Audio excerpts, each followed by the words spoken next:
welcome. Thank you for being here. The statistics are the same. 1 in 8 couples experience infertility. About 1 in every 4 pregnancies end in a loss.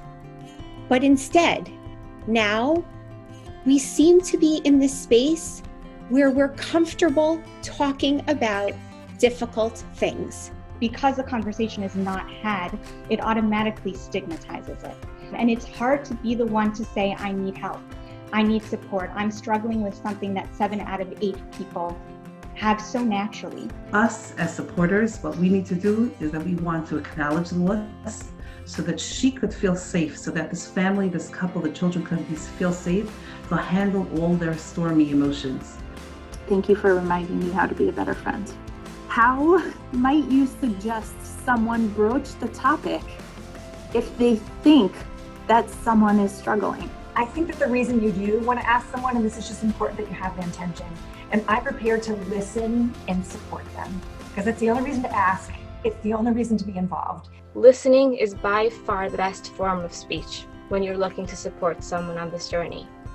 Listening with openness and listening without judgment. You would be surprised with how many people actually want to help you, but honestly just don't know how. It's really hard during high holidays, Hagim, when you're mentioning all these new babies born.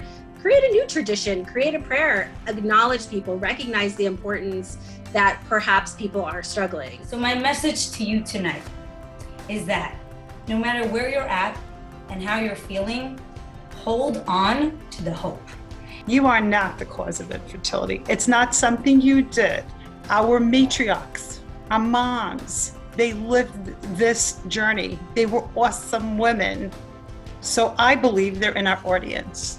I believe the people I am looking at are the Sarah, the Rivka, the Rachel, and the Leahs of today. How can you share your joy while still acknowledging someone else's struggle? I really believe that you can't go wrong with starting the conversation in a text or an email, and that way you can leave the space for your loved one or friend to digest the news and react privately on their terms. And yes, there is absolutely room in my heart to be joyous for them, as well as feeling my sad feelings from my struggle.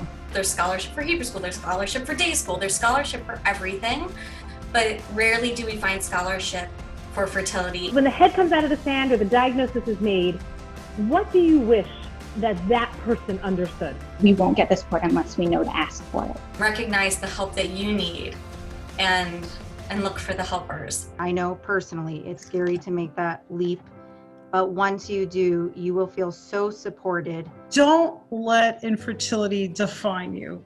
It's not who you are. It's just something you're living. And those moments where you're struggling, that's okay. And there needs to be space for you to do that. We have no idea what you're going through, but there's one thing that I do know. I know that I'm here for you. I know that you are not alone. Tonight, there are 11 organizations coming together. That's proof that you are not alone.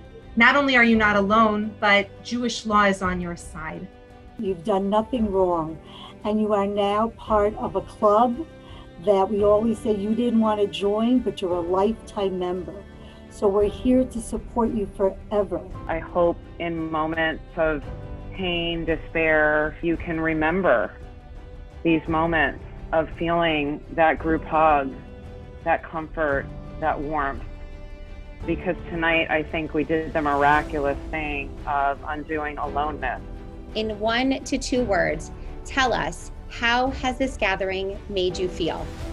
As a result of this program, and with the extensive resource list that we're sending you, you will be better armed to envelope people with this giant warm hug instead of shunning them or making them feel other.